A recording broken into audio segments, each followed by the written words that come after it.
ya SIM kita perhatikan ya, sama juga ketika kita bicara terkait dengan properti kemarin ya, atau real properti seperti apa. Nah, pada waktu pilihan personal property maka kita akan melihat ada hal yang memang perlu menjadi perhatian buat kita. Pertama, yaitu sumber bahan bakunya seperti apa, ya. Artinya part-partnya seperti apa, unsur pembuatnya seperti apa, ya. Terus usia bangunan ketika memang mesin-mesin tersebut adalah suatu pabrik, ya. Jadi biasanya memang ada mesin-mesin khusus yang perlu konstruksi khusus juga. Jadi kita akan melihat, karena ketika misalnya gini, kenapa usia bangunan diperhatikan? Jangan sampai misalnya usia bangunannya sebenarnya secara ekonomis dia cuma tinggal 5 tahun lagi. Walaupun mesin kita nilai misalnya, itu sebenarnya usianya sampai dengan mungkin 10 tahun lagi, tapi melihat bangunannya, maka sebenarnya nanti di tengah jalan ada kemungkinan mesin itu dipindahkan. Ya, kalau kita misalnya tujuannya bukan untuk penjualan yang secara umum, tapi untuk penilaian usaha dan sebagainya, maka sebenarnya kita harus memperkirakan terkait apa? Terkait dengan biaya, kemungkinan biaya yang akan muncul. Jadi seperti itu ya. Jadi kemungkinan biaya muncul ketika mesin ini kita anggap sesuai dengan merekan mesin yaitu 10 tahun. Walaupun usia bangunannya tadi paling enggak misalnya cuma ada 5 tahun. Jadi kita perlu perhatikan. Terus adalah larangan pemerintah atau dampak lingkungan seperti apa ya. Beberapa industri tidak diperbolehkan untuk beroperasi misalnya di rumah yang padat, ada di komplek ataupun di wilayah yang tak padat penduduknya. Artinya bisa saja suatu mesin sangat bagus ya, kita bisa melakukan pilihan bebas sebenarnya, tapi ketika ada peraturan atau masalah dampak lingkungan, maka sebenarnya secara secara real kita akan melihat bahwa ini mesin ini memang harus dipindahkan walaupun tadi bangunannya kokoh, usahanya juga bagus ya, tapi karena ada larangan pemerintah dan setelah dampak lingkungan yang timbul, maka ada concern dari kita bahwa manfaat ekonomi atas suatu mesin ini mungkin terbatas gitu, dan harus dipindahkan. Dan yang lain lagi adalah potensi ekonomi yang terkait aset yang akan dinilai. Jadi potensinya sebenarnya yang kita akan lihat di sini. Makanya kita harus firm dengan asumsi-asumsi yang kita buat ya. Dan kadang tadi sebelumnya kita sampaikan tujuan itu sangat berpengaruh. Ya, kapan aset itu sebenarnya aset ini akan tetap di sini atau akan dipindahkan, misalnya kayak gitu ya. Terus apakah dia itu bagian dari suatu bangunan atau bukan? Apakah perlu konstruksi khusus atau bukan? Ya, usaha ini semacam misalnya kemarin petanya dihentikan sementara, apakah cuma benar-benar sementara dan akan bangkit atau memang sementara menunggu keputusannya lebih cenderung untuk harus dipindahkan misalnya. Jadi itu harus kita perhatikan dalam penilaian ini. Ya tergantung tujuannya tadi ya. Kalau tujuan untuk pencatatan kita tahu, tujuan pencatatan seperti apa sih gitu. Untuk pencatatan mungkin kan kita nggak perlu asumsi yang mesin dipindahkan dan sebagainya, tapi tujuannya misalnya dijual ya, dan memang tidak menjual tempatnya, artinya dia jual mesin secara terpisah dengan konstruksi, maka kita juga memberikan terkait dengan apa? Terkait dengan biaya pemindahan, pembongkaran, dan mungkin beberapa penilai akan mengikut sertakan yang namanya biaya di sana untuk penempatan ulang mesin tadi, ya. Jadi assembly-nya lagi untuk bisa berfungsi. Bahkan mungkin ada yang sampai ke sana dalam melakukan asumsinya. Nah, kita akan coba lihat satu persatu. Pertama terkait dengan aset yang akan dinilai, maka kita harus paham terkait dengan spesifikasi teknis aset tersebut. Jadi ketika kita menilai terkait dengan server, maka kita harus tahu tentang server tersebut ya. License-nya seperti apa, ada intangible asset yang melekat atau tidak, model pembeliannya nanti seperti apa, ada berapa kalau server ya, berapa core, ada berapa memorinya, kondisi terkait dengan penyimpanan ya, media penyimpan atau mungkin hard disk-nya seperti apa. Ya, kita harus paham secara umum terkait dengan spek teknisnya. Jadi kita nggak bisa menyamakan gimana kalau misalnya sama-sama hard disk, satu melekat pada PC, satu melekat pada server. Ya kemungkinan secara teknologi kadang juga berbeda ya. Terus perkabelannya seperti apa, kita harus paham. Terus sisa umur fisiknya seperti apa, server berapa sih biasanya diganti per berapa tahun misalnya, kalau penggantiannya secara utuh semua hanya per part saja. Misal pergantian dari RAM-nya, atau mungkin pergantian dari media penyimpannya, ya. Jadi kita harus melihat secara utuh terkait dengan sisa umur fisik dari suatu peralatan. Ketika pesawat misalnya juga sama, kita lihat ya rata-rata berapa tahun sampai dipensiunkan gitu, dan alasannya sebenarnya apa, misalnya dipensiunkan, ya. Terus ada lagi terkait dengan aset nilai tidak mempunyai nilai in situ. Pertama kondisi aset ya, jauh program perawatan, kita lihat historicalnya. Historical perawatannya seperti apa? Seperti tadi ya, di maintenance-nya, kalau pesawat seperti apa? Berapa kali dia di maintenance? Apakah di suatu agent yang memang punya license tertentu, ya? Itu yang perlu diperhatikan. Nah, ada juga ketika kita bicara terkait aset, bagaimana ketika aset itu tidak mempunyai nilai di lokasi, ya? Maka harus dipertimbangkan terkait dengan biaya pembangunan dan pemindahan. Tadi seperti tadi saya sampaikan, kita harus tahu ya. Sebenarnya ketika kita nilai aset itu tetap akan ke depan itu memang yakin akan melekat di situ atau kita pindahkan. Misalnya. Terus kehilangan sisa pemulihan ekonomis ketika umur operasional mesin dibatasi jangka waktu sewa gedung. Kalau memang ada tadi ya, walaupun secara ini nggak punya nilai in situ-nya, nilai terpasangnya, tapi ternyata ya properti gedungnya itu sewa. Nah, kita harus juga melihat kondisi seperti ini. Berarti paling cocok dengan menggunakan apa ketika model data yang kita tahu seperti ini. Jadi kadang kita nggak otomatis langsung pakai data pasar, pakai pendapatan, pakai biaya. Langsung dari awal sebelum lihat barang kita langsung nerapin, langsung punya gambaran seperti itu. Harusnya memang kita harus melihat secara utuh dulu, ya, baru kita menentukan pendekatan apa yang kita akan ambil. Jadi kadang kita mengumpulkan informasi itu dari sudut pandang 3 pendekatan tadi ya, nggak cuma mau fokus ke satu, kira-kira nanti siapa tahu pada waktu kalau di DJKN itu ada namanya peer review, pada waktu peer review dengan teman-teman penilai yang lain, mereka malah menganggap bahwa harusnya kita melakukan penilaian bukan pada pendekatan A, harusnya diperhatikan menggunakan pendekatan B misalnya. Dan masukan itu kita bisa terima, data kita juga sudah komplit sebenarnya. Dan masukan-masukan itu biasanya ya karena mereka beberapa yang memang sudah pernah melakukan yang sama misalnya dan punya pengalaman yang nggak cuma sedikit, maka kita bisa pertimbangkan masukan-masukan dari teman-teman pada waktu melakukan peer review ya. Walaupun kita tahu bahwa kita independen, boleh dong kita ngotot ya silahkan aja, nggak ada masalah. Seperti tadi, kalau kita bebas melakukan apapun, kita juga bebas menentukan pendapat apapun atau pendekatan apapun. Yang penting reasoningnya harus tepat, ya reasoningnya harus tepat. Nah, sering saya ketika ada penilaian tanya, Pak, paling cocok saya pakai apa? Dan dulu data yang kalian punya apa gitu. Ya, data yang kamu punya apa? Ya, jadi harus dilihat dulu setiap kondisinya dalam suatu penilaian ya. Enggak dari awal langsung wah kalau kayak gini cocoknya ini secara teoretikal ya misalnya. Secara teoretikal ya. Baru masa cocok pakai biaya. Ya mungkin secara teoretikal ya. Tapi mungkin pada waktu kita sana, wah ternyata lebih ke komersil, banyak rumah yang disewakan misalnya.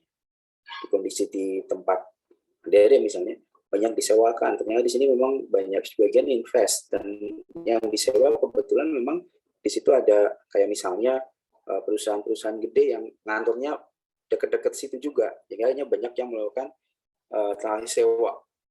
Nah, mungkin kita melihat potensi dari sana, bukan lagi cost gitu. Karena kalau kita nggak datang ke lokasi, kemudian kita nggak dapat info-info seperti itu.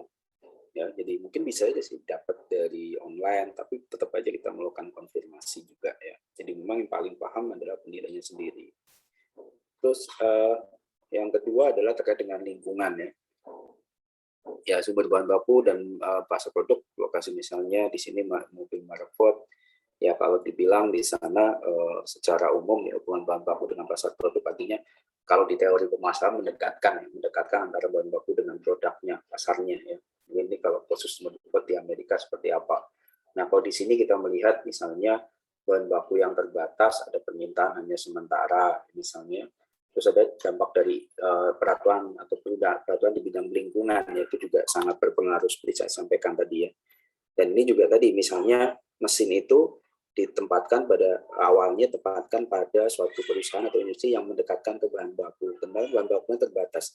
Nah, ketika kita melakukan penilaian dan bahan baku sudah kecil, mungkin ada semacam kebijakan ke depan bahwa kita akan memindahkan mesin tadi. Jadi ketika isunya isu penilaian, mungkin penilaiannya nggak lagi in situ, sifatnya kita harus memindahkan.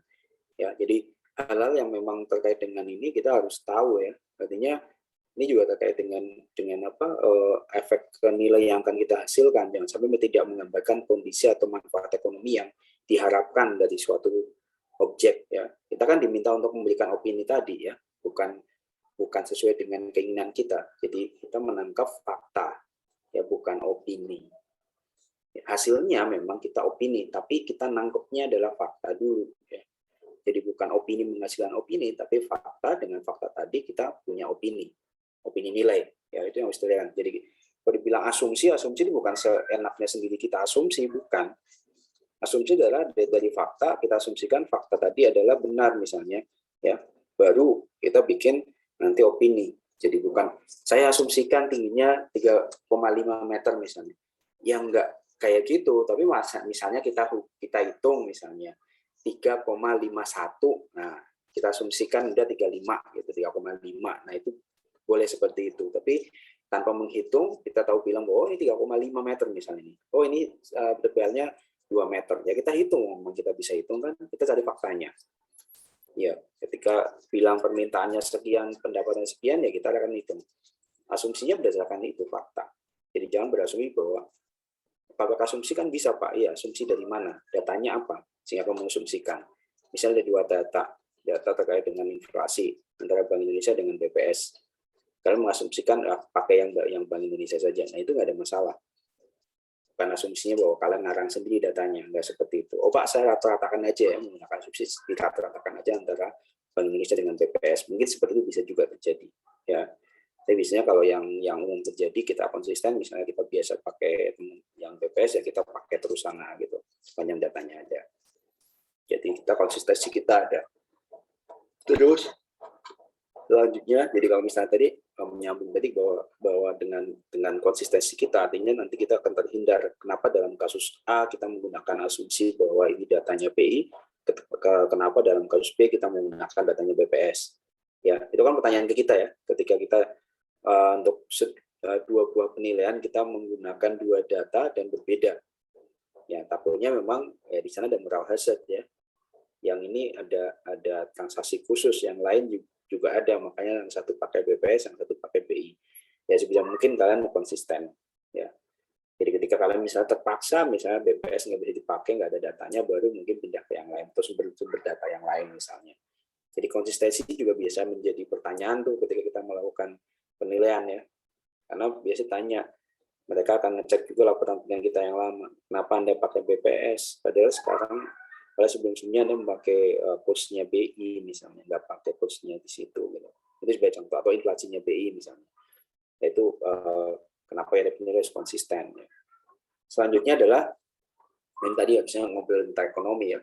Ekonomi tadi ya terkait dengan profitabilitas, perbandingan biaya profesional dengan laba. Sebenarnya kami sampaikan, kita harus paham terkait dengan struktur pendapatan dan struktur biaya atau cost structure dan income structure dari suatu usaha atau entitas usaha ya. Terus permintaan atas hasil produksi dari mesin peralatan ya ini tadi ya terkait dengan permintaan, penawaran seberapa ini mesin ini misalnya, apakah memang dia akan tadi cara permintaan barang dihasilkan itu gede di pasaran, pasti juga asumsi kita akan misalnya ketika menggunakan pendekatan pendapatan, kita melihat bahwa oh nanti pendapatannya dengan model kayak gini, secara suplai pengaruhnya seperti ini di hasil produksinya kita ya. Terus potensial penimbangan untuk penggunaan yang lebih bernilai daripada yang digunakan saat ini juga bisa ya. Ini juga bisa misalnya ya sebenarnya banyak ya ketika model kayak gini nih, yang salah satu yang kemarin saya contoh berkali-kali terkait dengan pipa ya. Pipa dibilang kalau saat ini dia cuma mangkrak di gudang, tidak sesuai standar untuk perminyakan, dan kemungkinan kalau gunakan dijual ya dijual sebagai besi tua, tapi kita mempertimbangkan penggunaan yang lebih bernilai daripada cuma besi tua. Artinya apa? Misalnya dijual sebagai pipa air. Nah ini dicontoh kendaraan di perkebunan misalnya. Awalnya di perkebunan ya kendaraannya kan biasanya modelnya double kabin dan sebagainya ya. Tapi apakah memang hanya seperti itu? Bisa jadi memang di pasaran ada model-model kayak gitu diminatin ya, untuk hobi yang punya hobi kendaraan-kendaraan besar ya. Jadi ini yang perlu kita lihat ya pada waktu kita jual di di dalam unit di dalam penggunaan yang sekarang sebagai mobil perkebunan dijual di luar. Mungkin dijual luar tadi bisa saja modelnya kendaraan yang di daerah perkebunan itu di luar malah dipakai untuk di-retailin ya, part-partnya bisa juga seperti itu. Jadi kita harus melihat terkait dengan apakah ada nanti pengguna yang lebih menilai dari saat ini, kita harus nyari itu ya, kita harus nyari itu. Sebenarnya kalau ada pertanyaan langsung aja ya. Nah, untuk penerapan teknis misalnya kita lihat ya, dari bagian dari mesin palet gunakan untuk produksi dapat digunakan sebagai properti khusus ya. Jadi beberapa mesin dan peralatan memang ya dipakai atau dikategorikan properti khusus ya, karena memang sifatnya dan desainnya kadang khusus. Misalnya mesin-mesin manufaktur untuk misalnya perusahaan minum, air minum atau apapun. Biasanya pesanannya khusus, nggak sama antara satu perusahaan dengan perusahaan lain, teknologinya beda-beda. Ya, mungkin kalau contoh ya misalnya promonya, ini bukan iklan ya, tapi kita coba melihat ya, misalnya bayangin aja antara air mineral, le mineral dengan aqua ya. Le mineral itu katanya kan setiap pada waktu dikemas dia diberi tekanan tinggi ya, sehingga botolnya kan kencang ya. Sementara aqua itu kan enggak ya, modelnya kayak gitu. Nah, pasti menggunakan mesin yang berbeda ya, walaupun sama-sama perusahaan air minum. Tapi speknya beda, unik ya. Nanti suatu saat kita diminta untuk menilai misalnya mesinnya le mineral sama si aqua, kita bilang mereka sama kok, sama-sama perusahaan pengemasan untuk air minum. Ya ternyata beda gitu. Karena mereka yang satu itu benar-benar kalau secara kasat mata dibilang dalam iklannya bahwa pada waktu pengepakan dia diberikan tekanan tinggi, berarti ada mesin pemberi tekanan. Sementara yang aqua mungkin enggak, hanya tekanan air saja yang diberikan. Jadi kalau adik-adik bayangkan atau adik-adik lihat, mungkin sekarang misalnya coba ke Indomaret atau Alfamart mungkin ya, bandingkan antara kekerasan yang le mineral dengan aqua. Nah, dengan model kayak gitu pasti mesinnya pasti beda speknya ya, walaupun sama-sama tadi. Nah, konfigurasinya dan sebenarnya juga akan beda. Nah, memang ini yang menjadi unik ya ketika melakukan penilaian peralatan mesin ya. Dan mungkin yang paling punya challenge kayak gini teman-teman di pajak, karena kan kadang mereka berurusan dengan perpajakan. Jadi perusahaan-perusahaan atau badan usaha yang kayak gini ya. Kalau kami cenderung untuk yang penilaian di DJKM kan sifatnya, kalau yang untuk peralatan mesin tadi aset A3S, PKP 2B, dan sifatnya biasanya aset-aset yang memang habis pakai ya, habis pakai kebanyakan. Dan lebih khusus, informasinya juga sebenarnya lebih gampang didapatin. Karena kalau K3S teknologinya biasanya cenderungnya ada beberapa yang sama gitu. Tapi kalau yang umum di luar pasti akan berbeda. Ya. Terus kadang juga ada model-model yang kayak tadi di kanibal ya. Pesawat kita aja di kanibal kan. Gimana kalau nilai pesawat di kanibal, gimana caranya, misalnya partnya gimana caranya. Pada waktu kita dapat embargo senjata dari Amerika, pesawat kita yang F-16 ya, itu kan hasilnya kanibal karena kita nggak dapat supply part ya dari sana, karena kita dapat embargo waktu itu kan.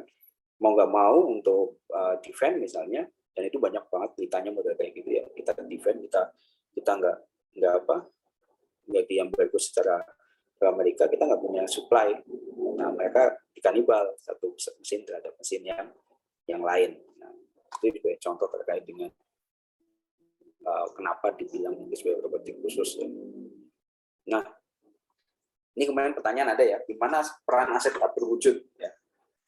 Aset tak berwujud memang berada di luar definisi peralatan mesin dan peralatan. Dia di luar itu, tapi dapat mempengaruhi mesin dan peralatan.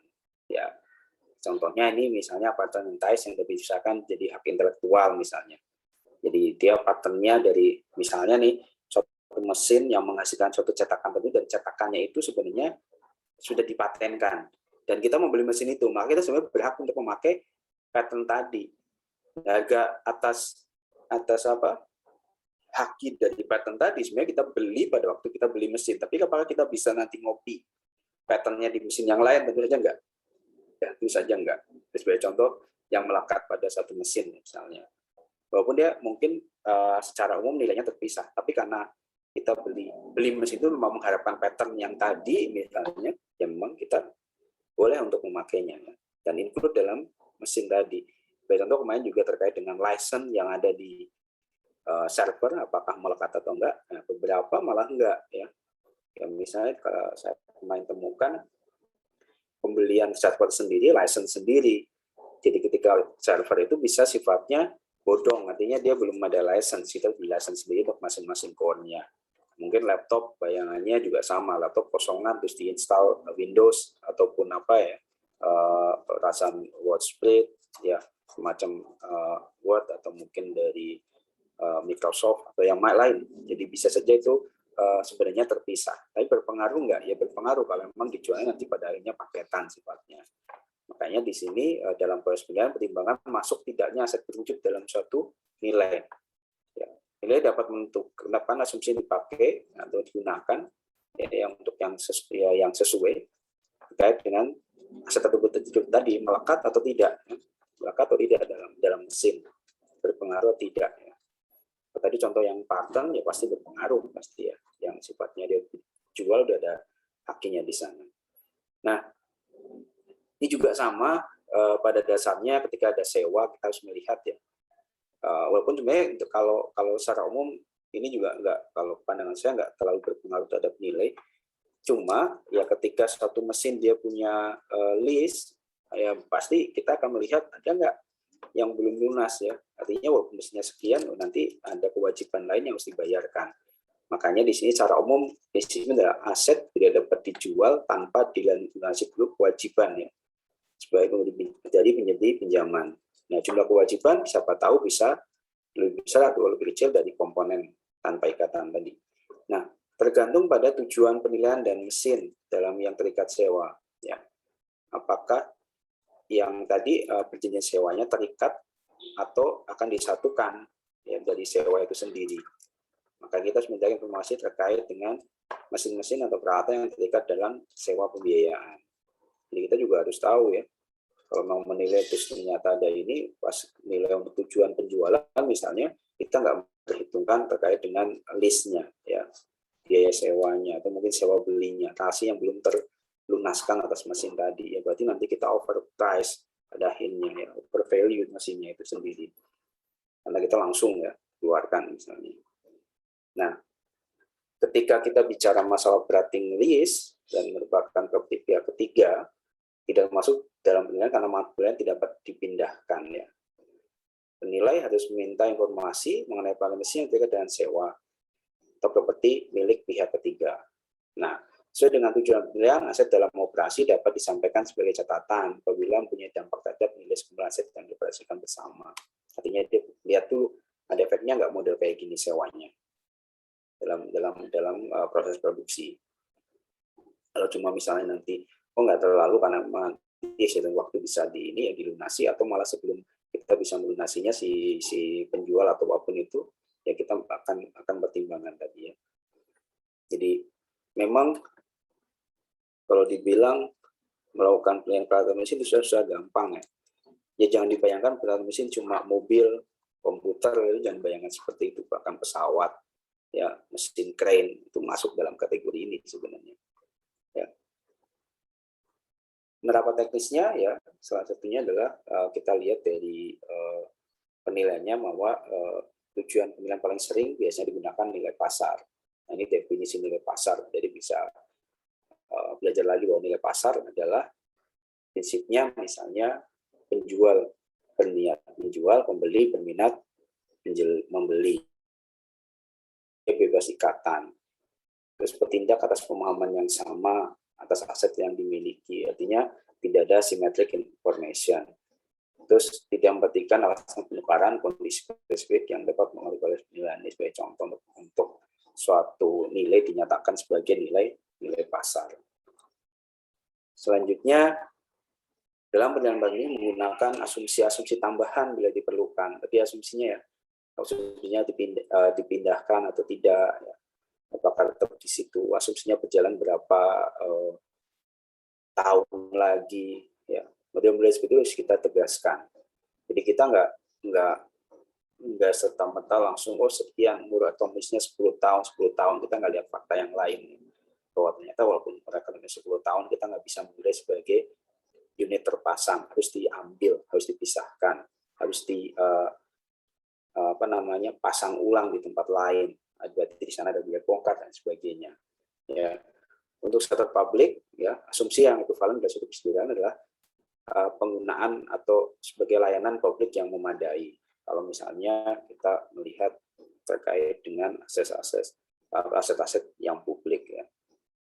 Ya ini kan biasanya jarang sih kalau yang model public aset terus yang peralatan mesin kita gunakan, ya. Nah,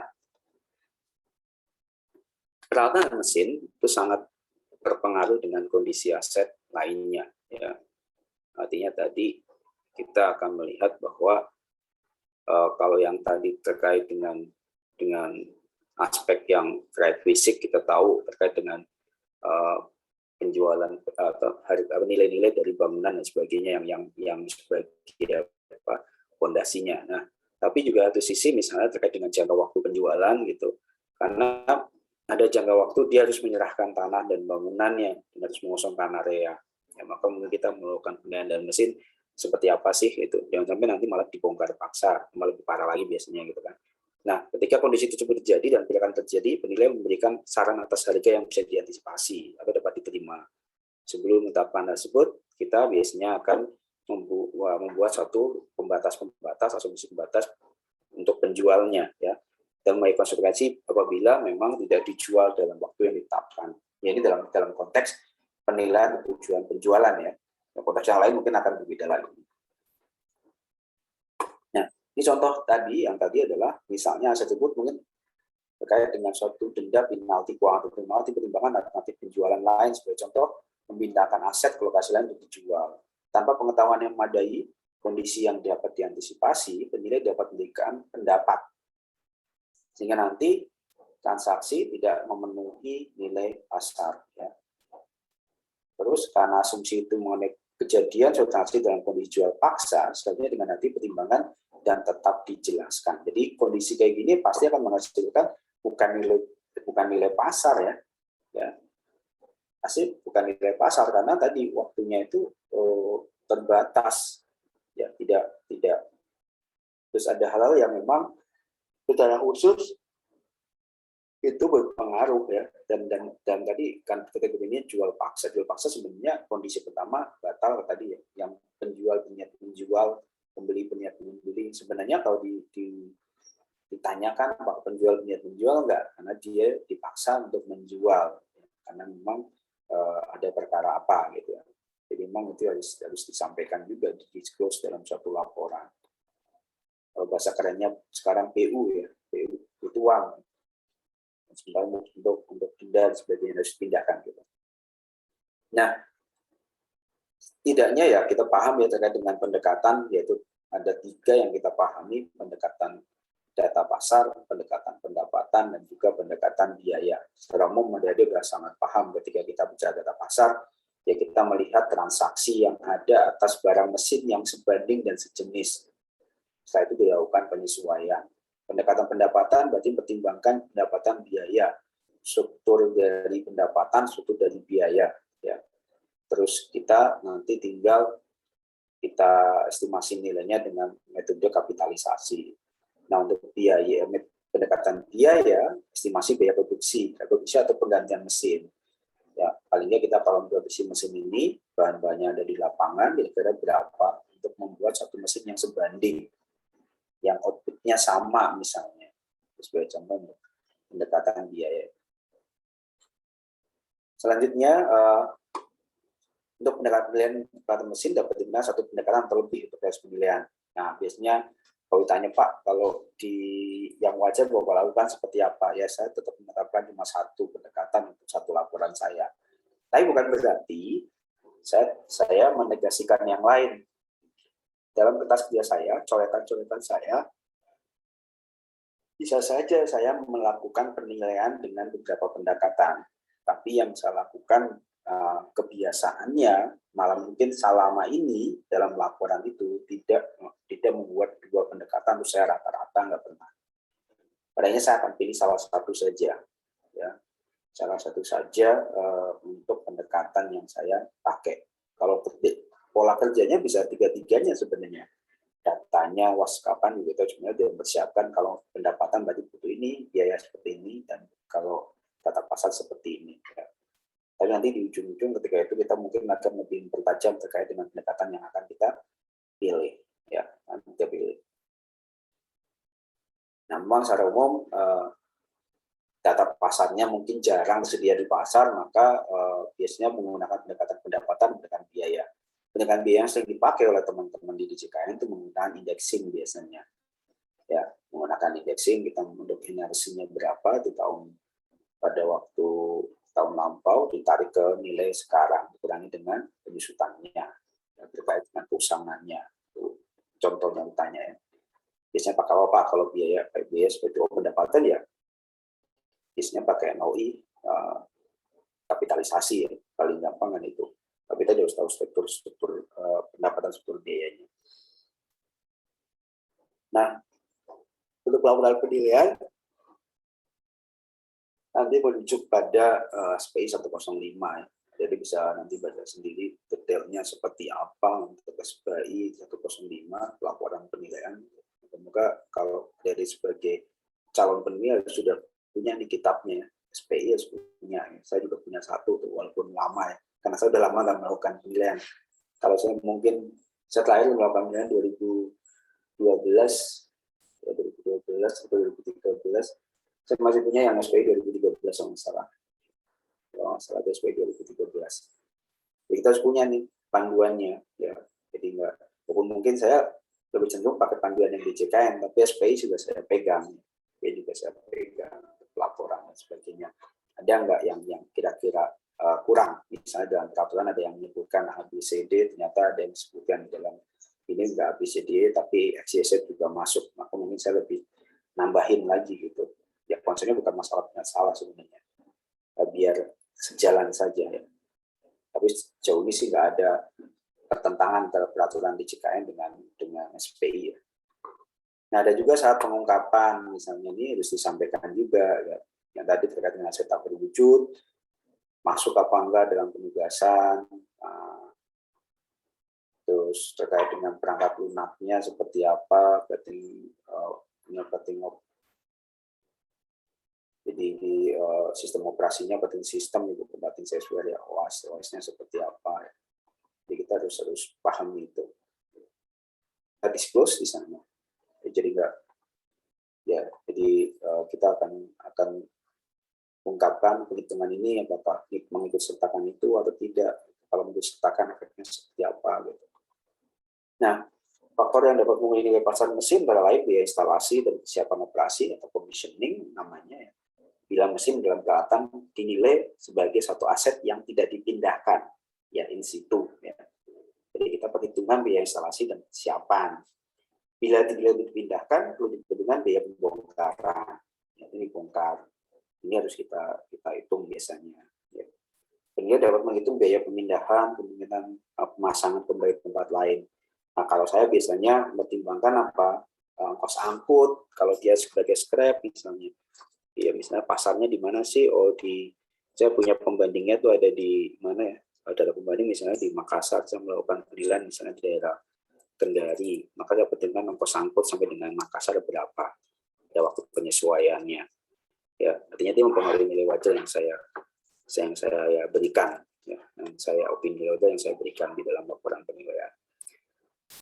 Selanjutnya, kalau tadi kita coba rekap komponen mesin tadi fisik ya, merek, asal negara, model tahun juga kita perhatikan ya, teknologinya apa aja, ya, perawatannya, histori penerapannya seperti apa.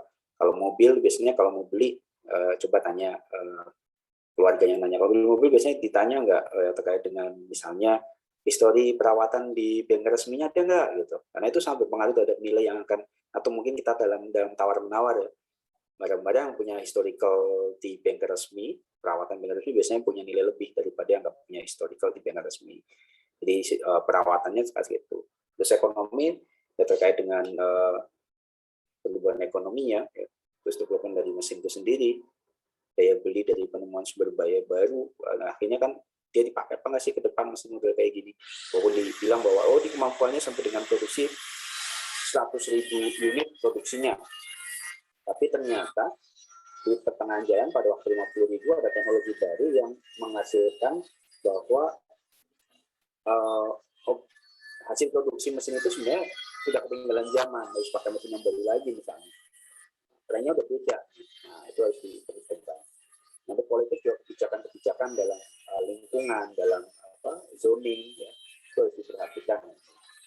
Untuk sosial, ya, ini lebih ke mana? Ke nilai intrinsik atau ekstrinsik ya, ekstrinsik ya, satu mesin.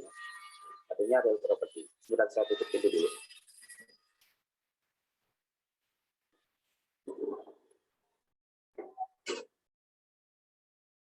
Sebenarnya tempat pengajian ini udah saya buat agak sedikit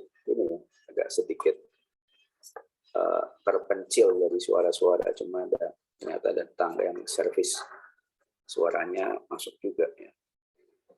Jadi tadi kita sampaikan bahwa ketika pelayanan mesin, saya sampaikan di depan bahwa itu masuk dengan personal property, maka kadang ada suatu kebanggaan sendiri pada suatu properti yang dimiliki. Ya, misal kalau saya lihat ya di komunitas-komunitas, saya gabung komunitas mobil ya. Mobil saya mobil nggak umum, sehingga saya untuk penyediaan ininya adalah di komunitas itu, ini dan juga nggak dijual misalnya. Itu benar-benar banyak sekali pemilik-pemilik mobil yang sangat bangga dengan mobilnya, ya, menamai mobil-mobil mereka. Ya saya sih nggak namain mobil saya, cuma julukannya aja sudah ada gitu di dalam komunitas. Ya tadi punya kebanggaan tersendiri terhadap mesin-mesin tadi. Jadi ketika misalnya ditanya dijual berapa, mungkin akan berikan nilai yang lebih. Walaupun secara umum misalnya secara fungsi, nah ini nilainya memang cuma sekian juta, tapi mungkin ditawar segitu nggak bakal dilepas. Ya ada kebanggaan pemilikan dan sebagainya. Itu yang harus dipahami dalam penilaian peralatan dan mesin. Nah konteksnya apa? Apakah kita misalnya jual paksa, maka saya pertimbangkan, kalau jual paksa enggak gitu, karena saya punya kewajiban untuk menjual mobil saya misalnya. Ya ini nggak perlu pertimbangan itu dong, gitu kan, faktor sosialnya yang terkait dengan kebanggaan kepemilikan. Ini cuma kita harus tahu bahwa itu ada gitu ya, itu ada. Ya apakah kita include apa enggak, nanti kita lihat kasusnya gitu. Nah dasar tujuan misalnya untuk penilaian peralatan mesin, maka bisa terkait dengan yang going concern adalah kepentingan untuk investor dan manajemen ya. Terus yang kedua untuk tujuan relocation dan recommissioning, artinya kita TK ulang di tempat yang baru misalnya. Terus kegiatan untuk dijual sebagian atau seluruhnya. Kepentingan likuidasi. Nah, likuidasi biasanya ada unsur nilai jual paksa, ada perusahaan pengadilan harus dijual dalam waktu tertentu karena dipilotkan misalnya. Ya, pada akhirnya harus dilikuidasi, aset-asetnya diberikan kepada si kreditor misalnya yang punya piutang, yang punya hutang. Kalau kita berarti sudut pandangnya kalau mereka yang punya piutang, kita yang punya hutang ke mereka. Maka ini kita juga biasanya berkaitan dengan tadi ya. Walaupun ini sebenarnya secara umum kalau kami fokus sebenarnya untuk kegiatan penjualan biasa ya kalau di DJKN, jarang yang pakai yang going concern, removal ataupun yang lain, lebih pada nilai penjualannya kalau kami ya di DJKN. Jadi kami juga belum pernah melaksanakan yang buat recommissioning segala macam itu enggak. Tapi kalau misalnya di pajak mungkin bisa tuh. Ya. Terus kemudian untuk pemilihan hak ya, dari pemilik lama, pemilik baru seperti apa, untuk mencari pinjaman, ya, sudut pandangnya akan berbeda dong. Gitu. Satunya lagi untuk merger. Perusahaan lama menjadi perusahaan baru. Nah ini nanti pengakuan dalam akuntansinya seperti apa. Kalau kalian nanti belajar akuntansi keuangan terkait dengan perusahaan anak dan cabang dan penggabungan usaha, maka nilai ini juga akan selanjutnya berpengaruh ke sana. Ada lagi untuk pajak ya, penghitungan pajak untuk kepentingan pemerintah, pemilik atau memanfaatkan dan menguasai ini, terus kegiatan asuransi, semisal kalau asuransi BUMN, tapi mereka nggak melakukan penilaian yang menggunakan nilai perolehan sebenarnya. Jadi tidak menggunakan penilaian sifatnya wajar sekarang atau nilai pasar sekarang dari suatu aset kalau yang di asuransi barang milik negara. Dan itu lagi untuk penilaian tujuan property tax atau rating. Itu sebagai contoh kira-kira penilaiannya yang memungkinkan untuk apa saja. Hubungan dengan standar akuntansi seperti apa sih ya dalam IFRS, maka nilai wajar pada umumnya adalah merupakan nilai pasar yang ditentukan oleh penilai. Pada umumnya, ya pada umumnya adalah merupakan nilai pasar bukan penilai. Dalam hal nih ya, dalam hal misalnya pendapatan untuk pertama kali, maka sebenarnya nilai wajar itu atau nilai dari suatu aset pada waktu nilai historikalnya diambil dari nilai perolehannya dia pas biaya untuk sampai dia berfungsi ya, untuk pencatatan, dengan pencatatan seperti itu ya. Jadi kalau kalian lihat di sana untuk pengakuan biaya atau pengakuan nilai suatu aset biasanya seperti itu yang dilakukan ya, nilai pembeliannya berapa, biaya-biaya yang terkait dengan pembelian itu berapa. Nah, pada PSAK dinyatakan bahwa pada umumnya nilai wajar adalah nilai pasar yang ditentukan oleh penilai. Ya, misalnya untuk kegiatan evaluasi suatu perusahaan dan sebagainya itu menggunakan nilai pasar biasanya ya. Terus dalam PBI 1 ya, penilaian di perorangan diuraikan bahwa pelaporan penilaian untuk ada yang terkait dengan hal tersebut di atas. Jadi misalnya tadi kita lihat di sini ya, bahwa dia mengacu pada nilai wajar dan di sini tegaskan lagi bahwa itu mengacu ke sana. Pendekatan penilaian ya, tujuan keuangan harus berbeda untuk tujuan lainnya ya, dapat berbeda ya, pendekatannya dapat berbeda. Perbedaan tersebut harus dinyatakan jika nilai-nilai dan tujuan yang berbeda dilaporkan. Asumsi penilaian berbeda mungkin sesuai dengan yang ada di FRS, maka ya adalah penting bagi penilaian untuk terbiasa dengan persyaratan dasar dari standar terkait dan mendiskusikan ya asumsi yang akan kita pakai kepada klien sebelum kita lanjut ya. Ini biasanya berlaku untuk penilai-penilai publik. Kalau pemerintah mah nggak ada kayak gini ya. Saya nggak pernah ada diskusi sama klien pengen nilainya kayak gini, saya pakai pendekatan ini kira-kira masuk nggak, ya nggak kayak gitu. Pertimbangannya langsung kita sendiri yang pertimbangkan. Ini merugikan negara atau gimana? Ya kita menghindari kerugian negara. Prinsipnya itu kalau penilaian. Jadi asumsi dasarnya kalau penilaian pemerintah ya ke sana ngarahnya. Penilaiannya ke saya kayak diskusi nggak, misalnya ada penilaian tukar menukar misalnya. Nah, tukar menukar ada pihak ketiga yang mau menukarkan aset, terus saya tanya ke mereka, nggak boleh kalau kami menilai secara independen. Ya karena tujuannya berbeda ya. Ya, secara umum itu untuk mata pelajaran kali ini, mungkin kalau ada yang diskusikan silahkan ya deh kalau kita mau diskusi. Monggo. Ya Pak. Bentar. Give me a minute.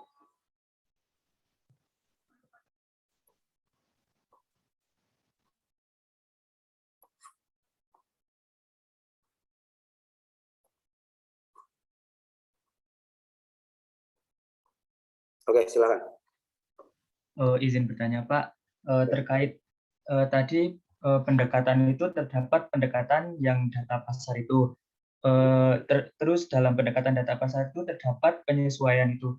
Kalau dalam penilaian mesin itu penyesuaian itu contohnya seperti apa ya Pak? Saya masih kurang paham gitu. Kalau di penyesuaian tanah kan kayak misalnya kayak lokasinya ataupun aksesibilitasnya itu, kalau mesin itu bagaimana ya Pak?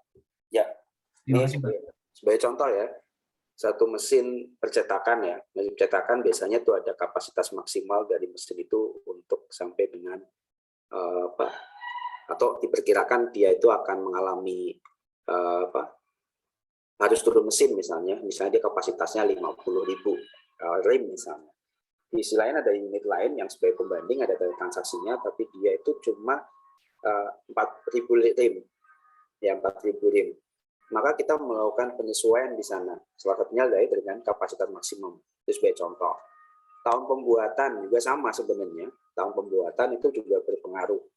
Ya, misalnya kita beli mesin itu tahun 10 tahun yang lalu. Ternyata ada mesin yang sama ya dijual belikan sekarang, tapi dia saya tahun buatannya kemarin, misalnya di setahun yang lalu gitu kan. Transaksinya setahun yang lalu untuk ini. Jadi mungkin kita akan lakukan penyesuaian. Harga yang terbentuk harga yang mana? Harga terbentuk ya harga tahun kemarin tadi disesuaikan ke nilai yang sekarang. Ya, itu penyesuaiannya ke sana. Jadi hampir sama dengan kita melakukan penilaian yang sifatnya di properti residensial, ya hampir sama. Cuma memang yang diperbandingkan itu sedikit berbeda, ya. Ada yang kapasitas produksi. Nah, kalau pesawat apa? biasanya yang dipakai jam terbangnya. Ya, jam terbangnya walaupun sama-sama diproduksi, misalnya sama-sama Boeing, yang satu udah 10.000 kilometer, misalnya yang satu ada 10.000 jam atau apa ya, yang satunya lagi baru misalnya 9.000, maka kita melakukan penyesuaian. Justru malah itu yang bisa kami menjadi diskusi. Nah, ketika beda kayak gini, penyesuaiannya berapa nih cara ngitungnya? Nah, itu biasanya yang jadi diskusi. Nah, itu kami itu membutuhkan narasumber di sana. Ya, misalnya ada perbedaan di dua pesawat, kami punya pembanding A, B, C, gitu kan. Yang objek kita sudah dipakai 10.000 jam. Objek A misalnya dia 8.000, ada yang 7.000, yang 11.000. Nah, biasanya kami nanya ini ke narsum misalnya, kira-kira ada pengaruhnya dan besaran ngitungnya gimana? Ya, kalau ada pengaruhnya jelas, tapi cara ngitungnya gimana itu yang menjadi susah. Sama juga kalau kita beli mobil. Nah, pasti ada yang memperhatikan kilometer, ada yang memperhatikan tahun pembuatan. Ya, tapi beberapa misalnya ada tahun pembuatannya sama-sama 2013. Ya, ada tahun pembuatannya 2000, satunya lagi 2015. Tapi yang 2013 kilometernya 60.000, yang 2015 tadi kilometernya baru 20.000. Nah, gimana kita melakukan penyesuaiannya? Jadi itu banyak hal, tergantung nanti mesinnya seperti apa. Ya tadi peran mesin cukup apa ya, banyak kriterianya. Jadi kalau dibilang tanya komponen apa yang perlu diperhatikan, ya tadi contohnya untuk mobil biasanya ada kilometer, tahun pembuatan, serinya. Biasanya seri itu terkait tahun pembuatan, karena kan tahun pembuatan tentu biasanya sektor keluar. Misalnya generasi pertama, generasi kedua yang facelift, generasi 3 yang facelift kayak gitu. Facelift kedua, terus satu lagi biasanya yang paling terbaru all new gitu kan. Nah, itu biasanya melambangkan tahun-tahun pembuatan dan terkait dengan model dan sebagainya itu di situ. Jadi itu diperhatikan. Oke, yang kedua, gitu ya Mas Adil ya. Yang kedua Mbak Nabila ada pertanyaan, silakan resen ya. Terima kasih Pak. Ya, izin bertanya Bapak. Jadi Pak, kalau misalkan tadi kan salah satu yang mempengaruhi nilai itu tuh kan tadi ada lingkungan ya Pak. Nah, kita juga mempertimbangkan lingkungan. Nah Pak, itu kalau misalkan kita melakukan pendekatan biaya, nah ketika mesin itu misalkan memberikan efek negatif atau memberikan eksternalitas gitu Pak pada lingkungan, jadi kebisingan dan sebagainya, memberikan menjadikan tanah di sekitarnya jadi tercemar dan sebagainya, apakah itu juga diperhitungkan Pak? Dan bagaimana cara kita menghitungnya seperti itu Pak? Terima kasih Pak. Ya, terima kasih Mbak Nabila, pertanyaan cukup bagus ya. Jadi memang kalau yang tadi saya sampaikan bahwa ketika masalah lingkungan, selama belum ada peraturan yang jelas mengatur bahwa, karena sebenarnya kan ketika dia menyinggung masalah lingkungan, sebenarnya harusnya ada protes dari wilayah sekitar. Pada akhirnya harusnya menimbulkan suatu penolakan berupa regulasi nanti pada akhirnya. Oh, mau saya model mesin kayak gini tidak boleh diperkenankan di sana. Yang menjadi susah adalah ketika itu dibiarkan tidak ada regulasi, itu yang menjadi pertanyaan. Bagaimana caranya? Karena ketika tadi jelas ada regulasinya dan harus dipindahkan, maka penghitungannya, metodologinya tadi ya, harus memperhitungkan biaya pembongkaran dan sebagainya. Efeknya ke sana salah satunya. Nah, kalau dibilang masalah kebisingan dan sebagainya, kalau dari segi manfaat sebenarnya kalau kita penilai harusnya memang agak-agak susah, karena efeknya bukan ke manfaat ekonomi dari mesin, efeknya ke sosial masyarakat tadi. Ya kita mungkin mempertimbangkan, kalau kita sifatnya biaya nggak mempertimbangkan itu, tapi kemungkinan dia dibongkar paksa, artinya dia kemungkinan dalam hal ini misalnya lagi ada komplain dari warga sehingga ini regulasinya akan muncul, itu bisa dipertimbangkan. Jadi efeknya ke sana, bukan efek yang satu bising yang satu enggak. Ya karena dari sisi ekonomi selama nggak ada yang protes, sebenarnya mau bising mau enggak walaupun sama-sama produksi nggak ada masalah. Benar enggak? Tapi kalau misalnya kita mau memandang bahwa ini dari sudut kesehatan merugikan worker atau pekerja, ya bisa aja kita lakukan pertimbangan. Nah, memang tadi saya sampaikan, untuk mesin-mesin khusus, sekali lagi, kami biasanya menggunakan narasumber, karena kebutuhan kami pasti akan terbatas untuk mesin-mesin khusus. Beda kalau misalnya yang saya sampaikan untuk mobil ya mobil kalau kebisingan berarti mesinnya yang memang rusak, udah kan. Mungkin pistonnya memang sudah ada retak atau apa, sampai dia itu kasar. Terus ketika dia berasap, ya itu menandakan mungkin pembakaran yang nggak sempurna. Jadi penilaiannya lebih ke masalah nanti penyusutannya. Kalau kita hubungannya dengan mobil yang bising dan sebagainya. Tapi kalau hubungannya dengan mesin, yang secara umum mesin produksi, itu nanti susahnya di sana adalah menentukan apakah ini berpengaruh terhadap manfaat ekonomi yang diperoleh atau tidak. Selama tidak, ya mungkin kita akan mengabaikan itu. Karena mungkin semua mesinnya rata-rata modelnya bising kayak gini gitu kan. Kecuali kita memang mendapatkan data bahwa ada mesin lain yang fungsinya sama, dia tidak bising sebagai data pembandingnya. Ya mungkin nanti kita bisa melakukan penyesuaian atas kebisingannya. Nah, biayanya berapa misalnya untuk kebisingan dan sebagainya. Nah, salah satunya adalah resiko untuk dipindahkan. Kalau dia bising ada komplain kan berarti dia harus dipindahkan atau diperbaiki. Nah, kemungkinan yang kita akan hitung adalah ketika melakukan penyesuaian, pertama biaya pemindahan itu bisa jadi alternatif. Yang kedua, komponen mana yang harus diganti sehingga dia menjadi tidak bising atau mengurangi kebisingannya. Artinya berarti ada cost. Nah, cost-nya itu kita pakai untuk penyesuaian. Kalau kita menggunakan penilaian menggunakan data pasar. Ya, seperti saya sampaikan untuk yang sifatnya khusus rata-rata yang model-model kayak gini itu memang dan selama ada data pembanding kita memang lebih enak menggunakan data pasar selama data pembanding. Kalau tidak gimana? Kalau pakai cost itu yang paling susah. Makanya biasanya kalau yang pakai cost lebih kemana? Ke indexing. Rata-rata menggunakan indexing kalau yang cost. Bukan komponen part per part terus disatukan terus ada replacement-nya gitu. Biasanya susah itu. Penilai biasanya agak kesusahan di sana. Jadi gitu ya Mbak Nabila, ada yang berpengaruh, ada yang enggak. Sudut pandangnya kita sebagai penilai ya tadi. Resikonya apa kalau misalnya tetap bisingan diberikan? Ada nggak resiko bahwa dia default? Artinya default itu artinya suruh-suruh sama masyarakat dihentikan. Atau malah diminta mereka untuk mengurangi kebisingannya. Ya, jadi penyesuaiannya kalau kita pakai data pasar ya dengan tadi. Ada mungkin kita harus cari tahu pada komponen yang bisa membuat dia itu lebih silent. Kalau ada, berarti cost-nya itu yang kita jadikan sebagai penyesuaian. Ya, jadi tergantung metodologinya yang kita pakai. Kalau pendapatan, ya efeknya apa? Efeknya pendapatan seperti apa? Saya juga kurang paham. Apakah nanti ketika tambah bising malah menimbulkan cost yang tinggi dalam hal worker-nya, ya pekerjanya, banyak yang sakit, ya itu bisa juga terjadi. Maka itu nanti ada pengaruhnya ke arus kas enggak misalnya. Kan kalau kita bicara pendapatan kan seperti itu. Ya. Oke, makasih Mbak Nabila. Ya, Bapak. Terima kasih. Radit. Silakan Mas Radit. Baik Pak, terima kasih atas waktunya. Saya Radit. Saya mau bertanya begini Pak. Tadi Bapak menyampaikan bahwa untuk aset kan itu juga ada dibatasi terkait dengan sewanya gitu Pak ya. Nah pertanyaan saya itu apakah yang dimaksud di situ nanti dipertimbangkan adalah biaya pemindahannya atau biaya pembongkarannya Pak ya? Atau di saat penilaian atau mungkin pada saat masa sewa itu berakhir itu dianggap sebagai terminal value-nya Pak sehingga semuanya dikapitalisasikan ke langsung semuanya atau gimana Pak ya? Ya. Jadi ini pertama pahami dulu bahwa konsep tadi mempertimbangkan nilai sewa adalah aset yang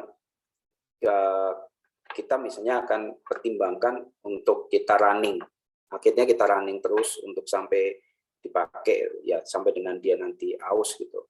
Nah, ketika modelnya penjualan sebenarnya ya konsepnya kita lihat apakah memang harus dipindahkan apa enggak, berpengaruh apa enggak. Kalau memang dia memang dari awal sudah dipindahkan, maka sewa bisa kita abaikan. Tapi kalau kita mau pakai, apalagi untuk tujuan misalnya merger dan sebagainya, maka kita harus mikirin ya. Karena pasti ketika model kayak gitu, kita lebih cenderung pakai pendekatan pendapatan. Ada biaya yang timbul baru, berarti sewa kita perlu perpanjang nih gitu untuk tanahnya. Pengaruh ke arus kas enggak? Pengaruh. Kalau kita pakai DCF, berarti kita perhitungkan. Nah, hal kayak gitu kenapa kita pertimbangan. Jadi sewa tidak serta-merta, oh ini pasti berpengaruh. Belum tentu.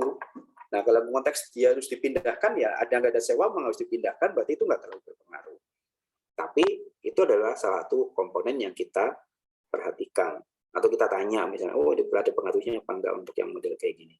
Jadi gitu Mas Radit. Jadi nggak selamanya bahwa asetnya harus ada sewanya, harus diperhitungkan. Nilai sewanya terbatas sampai sekian. Ya nggak harus. Tujuan penilaian salah satunya juga kita lihat. Ya, tujuan penilaiannya kita lihat. Kalau tadi misalnya ke cash flow, ya misalnya kita pakai DCF, ya pasti berpengaruh sewanya. Karena kita ketika penghitungan atas nilai mesin itu, apalagi mesin yang cuma satu-satunya mesin produksi, misalnya perusahaan pemecah batu misalnya, cuma ada satu mesin itu di perusahaan pemecah batu ya, dan dia punya sewa di satu tempat, biasanya kan kalau Banjar Batu rata-rata kayak gitu ya, sewa satu tempat di dekat kali misalnya, maka ketika kita menghitung dengan metode pendapatan, apalagi kita misalnya suruh ngitung mau diakuisisi, maka kan lihatnya dia cuma punya masa manfaat sampai dengan 5 tahun. Bagaimana kalau misalnya mau kita samakan dengan nilai mesinnya, asumsi kita mau ambil, maka kita harus ada keluar biaya lagi, ya keluar biaya lagi di tahun ke-5 mungkin untuk membayar sewa untuk 5 tahun ke depan, sehingga umurnya yang 10 tahun kita cukupi semua. Jadi masing-masing, walaupun di sana disebut harus perhatikan A, B, C, D, E, F, G, bukan berarti itu dipakai. Ya, tapi itu yang harus kita cari. Ya, kalau siapa tahu nanti memang kita asumsinya apa. Jadi sekali lagi, tujuan penilaian itu sangat berpengaruh dalam kita mencari datanya, dalam kita mempertimbangkan data ini masuk apa enggak dalam penilaian kita. Itu Mas Radit. Terima kasih ya. Baik Pak, terima kasih Pak. Mbak Sasha? Izin bertanya, Mbak. Ya, silakan. Semisal dalam melakukan penilaian, pernah nggak Bapak atau mungkin teman-teman yang lain tuh kayak rasa, loh ini harusnya mesin ini tuh bisa nih dinilai segini, tapi ternyata yang kita lakukan sebelumnya itu kurang atau lebih dari yang baru kita sadari gitu, Pak? Ya, biasanya kalau kayak gitu, model kayak gitu yang terjadi adalah penilaian satu barang. Misalnya kalau kami yang pengalaman tadi, contoh saya sebenarnya udah ada ya, kemarin sampaikan yang terkait dengan pipa minyak ya. Itu berbeda dari penilaian pertama sama penilaian kedua, sehingga menjadi pertanyaan sama Ijen waktu itu. Karena yang namanya mesin dan peralatan, kebiasaannya ketika penilaian pertama 500, penilaian kedua itu biasanya turun. Ya, karena dia sifatnya penyusutan ya, nggak ada penambahan, ya penyusutan, cenderung menyusut gitu. Nah, ternyata pada waktu saya melakukan penilaian ternyata naik. Ya kan, jadi ketika Ijen masuk, tanya dong gitu, ini barangnya sama kenapa naik kok nilainya Mas Heri gitu kan. Tanya yang lama juga gimana gitu, tapi lebih bertanya ke saya, kenapa dia naik gitu kan. Berarti kemungkinan yang salah itu saya. Karena pandangan umum kalau yang namanya mesin peralatan tahun ini dinilai, tahun depan turun karena pasti susut secara fisik, dia juga susut, secara fungsi dia juga susut gitu. Tapi kenapa naik? Makanya kemarin ya kita jawabkan karena pasarnya gitu. Barangnya memang turun kalau secara kondisi turun, tapi pasarnya ternyata ada pasar, lalu bilang secondary marketnya tuh punya gitu. Ya, primary marketnya memang tadi ya scrap, karena pipa nggak memenuhi standar untuk perusahaan minyak. Tapi siapa sangka ada pasar yang sekunder mau menerima pipa tadi untuk usahanya. Jadi in spite of dia jual sebagai besi tua, dia bisa dijual sebagai pipa air. Ya itu saya di dalam laporan saya juga saya menyatakan itu ya, bahwa ini menggunakan asumsi bahwa kalau semisal dijual sebagai pipa air, walaupun mungkin ya pada waktu lelang misalnya ya, yang PDAM-nya nggak ikut lelang, sebenarnya yang lelang itu yang ikut adalah orang-orang yang scrap gitu kan, yang memang untuk tujuan scrap gitu. Tapi karena potensi pasar itu ada, ketika saya memberikan opini nilai, ya dinyatakan kenapa naik, yaitu dasarnya gitu, bahwa ternyata ketemu. Jadi kalau dibilang oh ada yang lewat, biasanya tuh ketika ada yang lewat biasanya penilaian yang kedua yang dilakukan oleh kita sendiri ataupun orang lain. Kalau saya sendiri pernah naik nggak? Pernah. Saya pernah menilai satu aset naik. Kenapa? Ketemu data baru. Jadi waktu itu pada penilaian pertama, tapi ini bukan peralatan mesin ya, tapi bisa jadi contoh lah. Suatu tanah ya, sebidang tanah saya nilai, terus sudah keluar nilai, terus ada penilaian kedua, ternyata ya di sekitaran itu ada proyek yang gede ya, proyek mixed use property, model ada perumahan gabung ini, dan itu sebagai proyeksi aset kita strategis banget gitu. Sehingga hanya pada waktu penilaian dua ada faktor baru yang saya lampirkan. Jadi memang itulah pentingnya kita menggunakan asumsi dan pembatas. Kita nyatakan sebagai kita disclose dalam laporan dalam hal apa kita membuat opini tadi ya. Karena pada akhirnya yang akan mengkritisi kita biasanya pemeriksa tadi ya. kalau teman-teman kita sendiri mau ya pada waktu kita melakukan peer review mereka akan bertanya, kita jawab. Ya, jadi listeningnya yang penting. Saya selalu menekankan di kelas saya listeningnya. Karena boleh A, B, C, D, listeningnya ada. Apa sih gitu? Ya kemarin juga sama waktu ujian yang di residensial ketika melakukan penyesuaian 3%, listeningnya apa? Oke, melakukan penyesuaian listening A, B, C, D, angkanya ketemu di sekian persen. Nggak apa-apa. Itu belajar. Walaupun mungkin kadang nggak masuk akal buat saya, tapi ya udahlah gitu. Karena saya tugasnya bukan ngoreksi benar salahnya data, tapi benar salahnya listening. Ada nggak listeningnya gitu kan? Alasannya. Kalau ada listening terus tahu-tahu untuk nentuin sekian persen itu yang nggak boleh. Tapi kalau listeningnya, mungkin nanti listeningnya itu diasah. Nah itu biasanya pengalaman kita dalam menilai itu nanti akan terasa ketika kita menentukan persentase atas listening kita atau alasan-alasan kita kenapa menentukan 13%, 2%, ya atau mungkin 1% gitu. Jadi gitu Mbak Sasa. Jadi pernah nggak? Pernah gitu, pernah. Tapi karena marketnya kadang kita menemukan data yang memang berbeda. Saya juga pernah, nilai saya berubah total dari sekitar cuma 240 miliar menjadi 380 miliar di penilaian kedua, padahal selisih cuma setahun. Ya karena saya menemukan fakta baru. Sebenarnya itu. Dan opini tadi makanya, opini kita apa. Itu mungkin jawaban saya. Baik, Pak. Terima kasih. Ya. Mas Wahyu, silakan. Baik, Pak. Izin bertanya, Pak. Ya. Tadi kan Bapak jelasin masalah pendekatan ya, Pak. Terus juga masalah mesin khusus gitu, Pak. Saya itu penasaran, Pak, kalau misalnya kita menggunakan pendekatan pendapatan ya, Pak, terus kita nyari diskon rate kapitalisasinya itu apa kayak kita dulu melakukan penilaian residensial gitu loh, Pak? Atau kalau di peralatan mesin ini kita punya cara sendiri buat nentuin tingkat kapitalisasi dan atau diskon rate-nya itu, Pak? Ya. Pada waktu rata-rata ya kita melihat penilaian peralatan dan mesin, kita lihat industrinya, dari melihat misalnya pakai peta industri tertentu dan sebagainya, karena pasarnya di sana. Mesin itu punya nilai ketika industrinya itu jalan. Ya misalnya sekarang yang kita mati industri apa sekarang? Apa ya mati ya sekarang industrinya? Yang jelas banget. Anggap aja nih ya, anggap aja mungkin kita anggap ya, misalnya batu bara misalnya, atau industri mobil diesel atau industri mesin-mesin untuk membuat industri untuk mesin-mesin motor 2 tak misalnya. Ya, itu sebagai contoh ya. Nah, pada waktu kita melakukan penelitian mesin, sebenarnya dia yang dinilai biasanya kalau pendapatan itu bukan nilai pendapatan mesin itu sendiri, tapi pendapatan industrinya. Ya. Dan nanti ketika di ujung-ujung kita akan melihat bahwa nanti nilainya itu adalah nilai dari industri tadi, ya, nilai usahanya dikurangi dengan nilai aset di luar mesin, maka itu menjadi nilai mesinnya. Jadi kalau dibilang menggunakan kapitalisasi di mana, lebih cenderung ke industrinya. Ya kecuali tadi ada alih guna. Ya misalnya, tapi jarang ya kalau misalnya kita bilang mesin pemecah batu bara dipakai untuk mesin cetak, kan nggak mungkin ya. Pasti industrinya kalau percetakan ya percetakan. Oh yang percetakan juga udah sedikit mati ya sekarang ya. Karena sekarang rata-rata undangan nikah segala macam juga pakai link YouTube ya, atau pakai web, atau modelnya pakai QR code dikirim terus ada tampilan nanti itu daripada dikirim secara kertas ya. Udah jarang banget saya menemukan, bahkan adik saya kemarin juga kayaknya nggak tahu cetak apa enggak, tapi yang jelas sudah mulai berkurang ya. Dulu model snappy segala macam laris banget ya, sekarang ya tinggal nama gitu.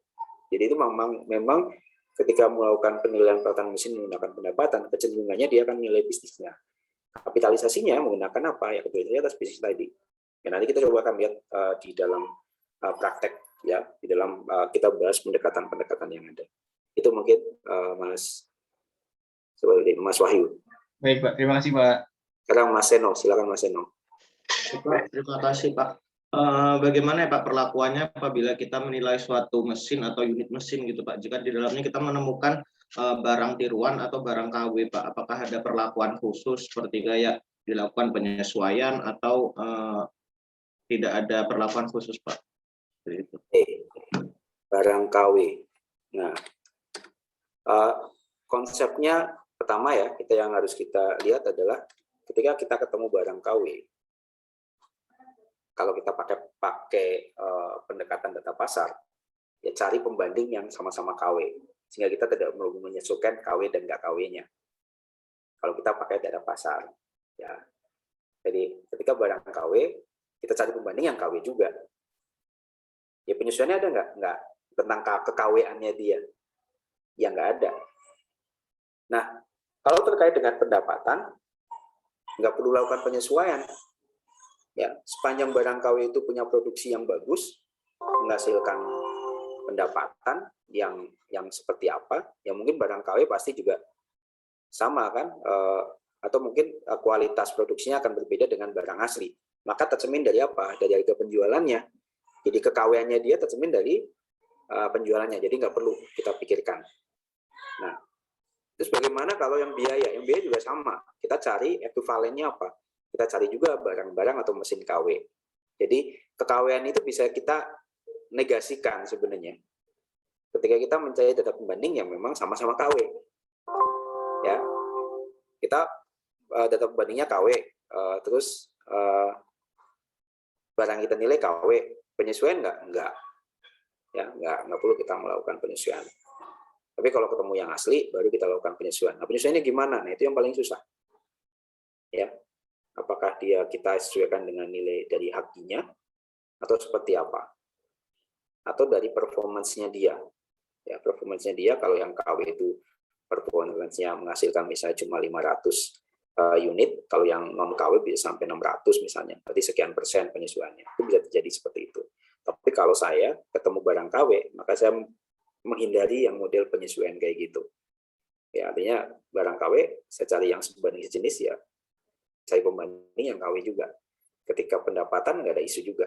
Ketika biaya sama juga. Ketika biaya harga pasarannya saya pakai harga pasaran yang KW juga. Jadi saya pakai data pembanding yang semuanya KW, sehingga saya nggak perlu lagi melakukan penyesuaian. Nah, untuk ke-KW-annya, kalau memang kita yakin seperti itu dan perlu dilakukan disclosure, silahkan. Nggak ada masalah. Ya, jadi di dalam kotak kecil kita bilang bahwa pembanding KW, misalnya ada KW1, KW2, KW3, atau apapun itu kan, sama-sama KW misalnya, ya kita nggak melakukan penyesuaian. Ya, itu Mas Eno. Ya, baik Pak, terima kasih Pak. Oke, sekarang Mbak Tias. Baik Pak, izin bertanya. Saya izin bertanya kalau salah satu faktor yang dipertimbangkan itu kan ada potensi kehilangan umur atau depresiasi. Nah, misal ada suatu pabrik yang mesinnya itu secara ekonomis telah didepresiasikan secara penuh gitu Pak. Nah, kalau kayak gitu berarti nilai ekonomisnya tetap penuh ya Pak? Atau gimana? Terima kasih Pak. Oke. Nah, ini dibilang, ini yang biasanya salah dalam hal konteks antara akuntansi dengan konteks penilaian ya. Itu juga dulu sempat jadi temuan BPK ketika kita bicara masalah penyusutan dengan penyusutan yang ada di dalam SPI. Ya. Nah, penyusutan di dalam SPI tidak ada yang metodenya model garis lurus dan sebagainya, itu tidak ada aslinya ya. Itu hanya dikenal dalam akuntansi. Makanya dia bisa pakai saldo menurun, proporsional, garis lurus, atau apapun lah.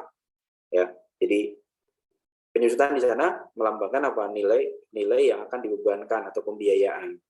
Jadi ketika saya punya aset 10 juta dalam laporan keuangan untuk menentukan laba rugi perusahaan saya, ya 10 juta itu nggak saya bebankan di awal, jebret 10 juta. Nah, ini juga berguna kenapa? Karena untuk tujuan teks ya. Kalau kita perusahaan baru, kira-kira pinginnya bayar teksnya di awal gede apa kecil? Perusahaan baru. Ya, kira-kira besar apa kecil? Kecil, Pak. Kecil. Nah, ketika dia kecil, biasanya dia menggunakan saldo menurun. Nah, kalau saldo menurun, nah ada ruginya lagi. Ketika perusahaannya sedang di akhir gede banget, biayanya jadi mengecil. Ini biaya kan secara laporan, secara uang kan nggak ada pembebanan lagi sebenarnya. Maka dia akan membayar pajak yang paling gede di hasil di ujung. Makanya banyak yang cenderung pakai garis lurus saja, sekian persen tiap tahun. Artinya dia akan melihat, dibagi 10 tahun. Nah, 10 tahun itu adalah melambangkan untuk masa manfaat dari sisi akuntansi pembiayaan. Nah, dari segi penilaian apakah seperti itu? Belum tentu. Ya, walaupun dia nilainya 0, ya dia masih memproduksi, kita lihat di sana. Ya. Karena bisa aja, seperti tadi saya sampaikan, ada satu mesin-mesin yang punya kapasitas produksi maksimal. Jadi mesin ini kalau dibeli, dia akan produksi sampai dengan 50.000, 1 juta eksemplar, atau apapun. Ya. Nah, dia nggak terikat waktu. Jadi walaupun dia sudah 0, tapi dia sebenarnya baru kepake dari 50.000 kepake 40.000. Sebenarnya secara manfaat dia masih punya 10.000 lagi. Nah, tergantung ini betul akuntansinya. Kalau ada cost accounting ada pilihan-pilihan. Salah satunya dengan kapasitas produksi, sampai dengan tahun, ya macam-macam ya. Jadi bisa aja dia seimbang, bisa aja dia enggak. Nah, biasanya kecenderungannya enggak. Makanya nggak ada masalah kalau semisal suatu mesin, walaupun secara akuntansi nilainya 0, dia tetap punya nilai. Karena kita melihat masih punya manfaat ekonomi. Dalam pendekatan pendapatan gimana caranya? Tetap saja kita akan melihat di sana. Ya, perkiraan mesin itu akan ini, kalau NOI kan kita lihat cuma tinggal dalam 1 tahun berapa net operating income kita kapitalisasi, ya. Paling gampangnya seperti itu. Berarti kan selama mesin itu menghasilkan, dia masih punya nilai. Opini kita masih ada di sana, opini nilai kita masih ada. Jadi kalau ditanya apakah masih punya nilai, ya masih. Kalaupun pakai biaya gimana, sama. Ya mesin yang sama, yang umurnya sama, di luar ada transaksi nggak? Kita cari yang sebanding ya. Yang sebanding berapa? Terus kalau misalnya satu sisi kalau data pasar juga sama, dengan melakukan penyesuaian terkait dengan apa perbedaan yang ada. Jadi kita nggak terbatas pada isi akuntansi catatannya 0 atau bukan, ya. Tapi lebih ke punya manfaat nggak? Karena penghitungan opini atas pilihan mesin adalah perkiraan manfaat yang diterima sebenarnya itu. Itu Mbak Tias. Oke, Baik, Mbak Pak. Tita. Terima kasih. Mbak Tita, silakan. Izin Pak, saya boleh bertanya untuk materi minggu lalu nggak Pak? Boleh, kapanpun terbuka ya, kalian mundur ke belakang ataupun apa boleh. Silakan Mbak Tita. Baik Pak, mengenai karakteristik dari mesin dan peralatan, dijelaskan bahwa nilai dari mesin dan peralatan itu akan terkait dengan nilai usahanya atau perusahaannya. Sebenarnya saya masih bingung Pak sama penjelasan itu, soalnya kalau misalnya ada case 2 perusahaan dengan kondisi yang berbeda, satu perusahaannya bagus, yang kedua perusahaannya kurang bagus, dan mereka itu memiliki mesin atau peralatan yang sama gitu Pak, dan bisa dibilang fisiknya sama, tahun belinya sama, jadi depresiasinya sama. Nah, apakah itu tetap dinilai berdasarkan nilai usahanya atau bagaimana Pak? Ya. Pak. Ya, kalau konsepnya dia menggunakan data pasar ataupun data pasar yang mungkin atau biaya, kemungkinan mesin ini akan punya nilai yang sama. Ya, tapi perlu dipahami ya kecenderungan perusahaan yang bagus sama yang jelek. Ya, kita harus lihat tadi makanya ada histori perawatan ya. Mesin yang sama benar-benar sama gitu. Tapi kira-kira kalau kita lihat secara ini ya wajar apa nggak wajar? Kira-kira perawatan di perusahaan yang bagus sama perawatan di perusahaan yang jelek, kira-kira bagusan mana? Yang bagus Pak. Ya, yang bagus. Berarti walaupun ya kita bilang bahwa ini sebenarnya sama-sama gitu. Maka kita harus cari biaya perawatan di perusahaan A berapa, biaya perawatan di perusahaan B berapa untuk mesin yang sama tadi. Jadi bangunnya sama, segala kapasitas beli sama gitu. Yang laku sama nggak laku pasti akan terkait dengan. Nah, dibilang pasti terkait dengan usahanya, ya benar ya. Kalau tadi disampaikan, karena kita disuruh melihat terkait dengan histori perbaikan dan juga tadi terkait dengan apa performance dari perusahaan, maka kita akan tahu lah di sana. Toh misalnya seandainya benar-benar perawatannya sama ya menghasilkan nilai pasar yang sama.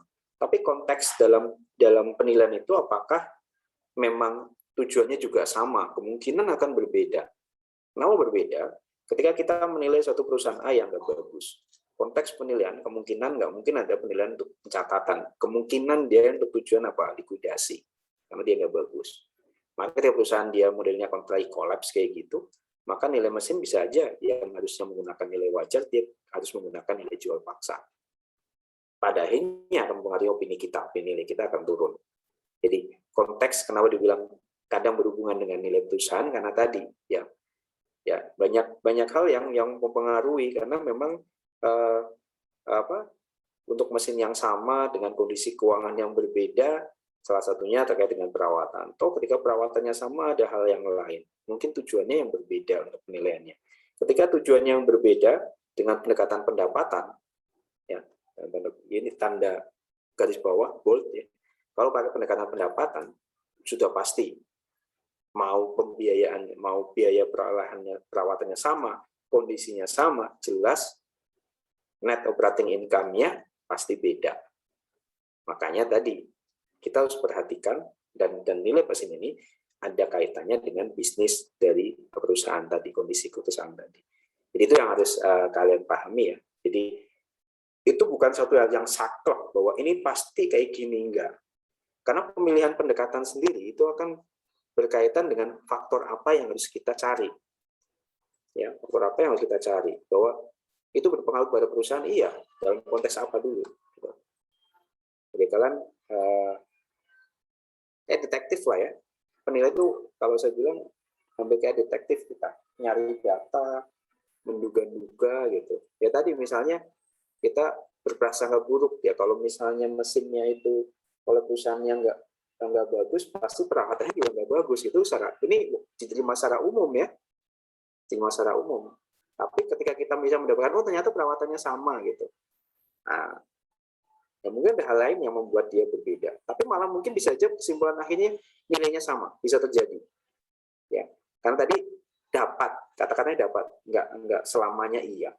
Tapi kalau kita konteksnya selamanya, kalau misalnya iya kenapa? Ya tadi saya sudah jelaskan kenapa iyanya.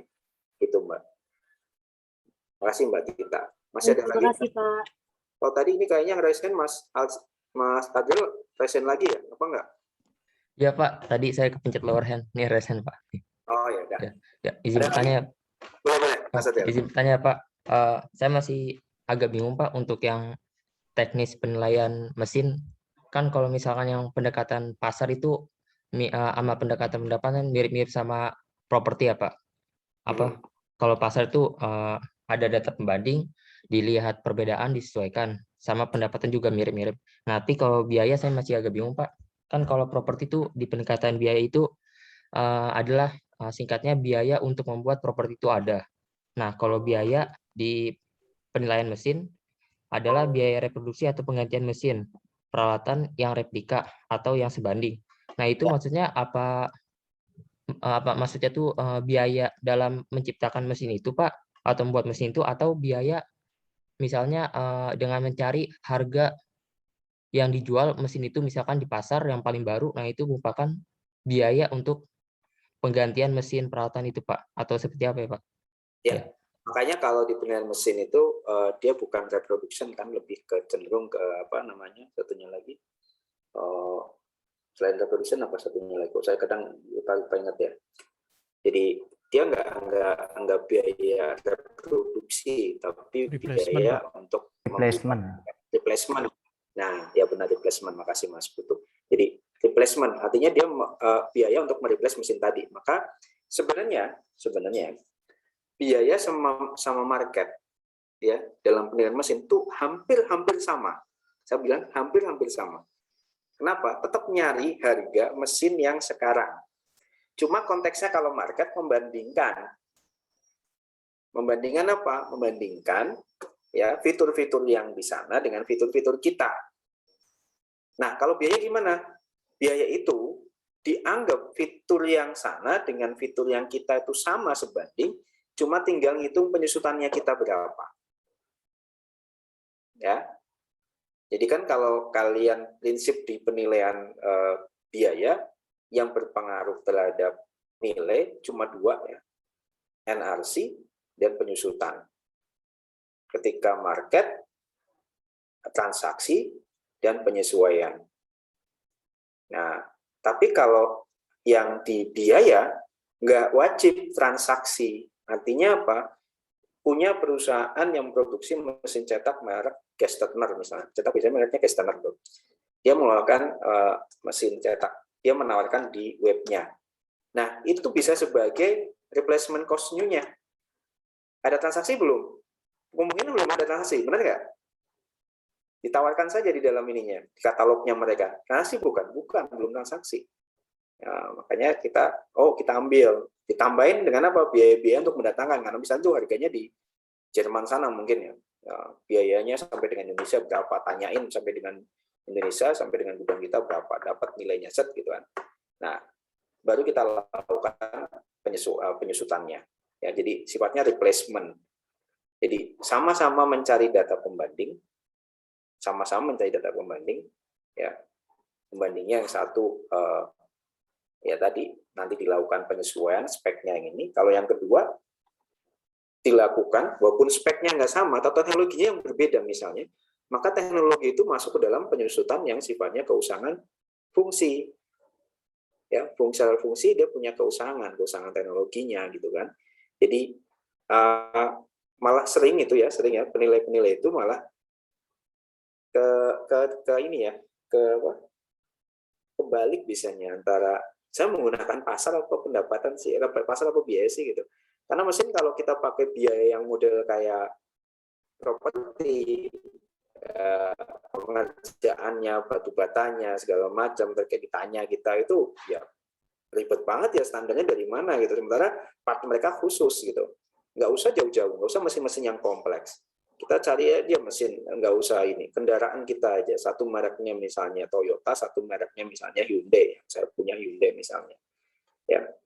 Terus kita part membangun mobil kita Hyundai, terus kita partnya pakai part Toyota, kan nggak jalan, nggak seperti itu, misalnya bannya aja udah beda, yang satu R18, satu R19 misalnya untuk ringnya, peleknya juga berbeda lagi tipenya dan lain sebagainya. Makanya untuk yang mesin itu bukan per part disusun gitu.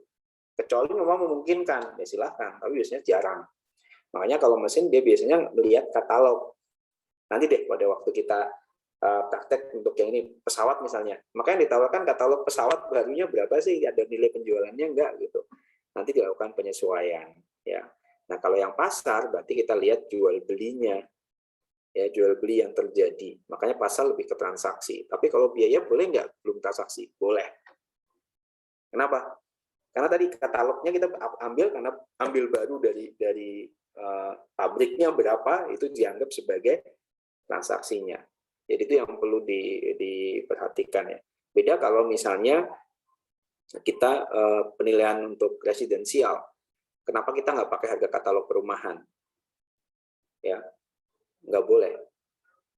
Ya, harus jual belinya langsung. Udah jual beli belum?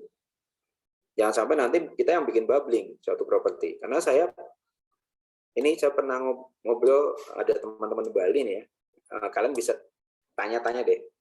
Jadi di Bali itu ada satu masa di mana developer itu kalau jual properti, kalau nggak laku, di bulan berikutnya harganya dinaikin. Saya nggak? Kalau nggak laku, harganya dinaikin. Ini misalnya bulan ini keluarin, nggak laku, bukan diturunin, dinaikin. Terus dinaikin. Jadi mereka membuat konsumen seolah-olah, wah kalau nggak beli sekarang, nanti besok akan naik lagi gitu. Ya sama kayak Veniros ya, Senin harga naik kayak gitu kan. Di Bali iklannya kayak gitu. Di iklan itu kalau perhatiin misalnya suatu cottage atau apa dijual, misalnya sekarang 2 miliar gitu.